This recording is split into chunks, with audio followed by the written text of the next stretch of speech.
you know I wasn't a big fan of the first Shrek film, but I absolutely adore the second one, so I didn't really know what to expect with the third one. Would they up the ante or take a giant step backwards? A giant step backwards. Right down to the villain being one that we already had, Prince Charming. Yeah, that's right, half of the evil duo from the last movie. It's kind of like the Riddler and Two-Face being the criminals in one movie, and the next one it's just Two-Face. But that's not the only reason to not like the movie. The dialogue is clumsy, the characters awkward, the pacing pretty inconsistent, and the jokes not all that funny. Okay, so what's going on in this film? Actually, what isn't going on? Fiona's father dies in a surprisingly kinda distasteful death scene, which means now Shrek has to be king.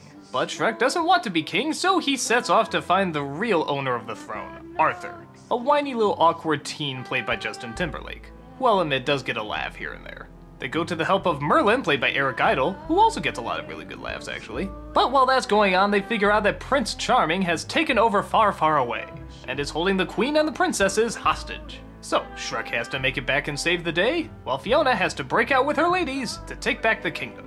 All while also tying in a story that Fiona is pregnant and Shrek is nervous about being a father. As you can tell from the plot, that's a lot going on. But it could still potentially work as long as they keep the characters in focus and throw in a lot of good humor, which as I said before, they really don't. I remember when I saw this with an audience, most of the people were just sort of sitting there in silence. I mean, there was a laugh here or there and one or two good lines, but kinda like the first one, the plot just sort of moves and meanders without too many jokes even really being told. There's not even really that many new characters. I remember Arthur was kind of enjoyable and Merlin was pretty funny. And the gimmick of the princesses going from damsels in distress to fighters is funny for a bit, but quickly wears that joke out. And yeah, that's about it. When I think of Shrek 2 and I think of all the great characters we got from that, Puss in Boots, the fairy godmother, Prince Charming, the king and queen, the disgruntled elves that worked for the godmother. I remember so much from that film and yet remember so little from this one.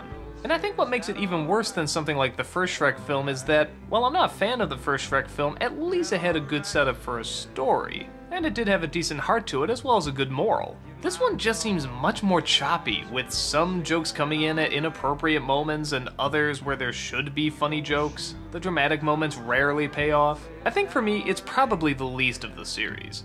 I don't know a ton of people that like it. I mean, I'm sure it has a few fans out there, but I've never met anyone that said, oh yeah, Shrek the Third, that's my favorite. It's a shame that after a sequel as good as Shrek 2, they couldn't have a follow-up that was just as good, especially with so much stuff going on. Would this be the end of anything good coming out of the Shrek franchise? Well, I'll fill you in when I get around to Shrek 4. But for this one, I say you can definitely skip.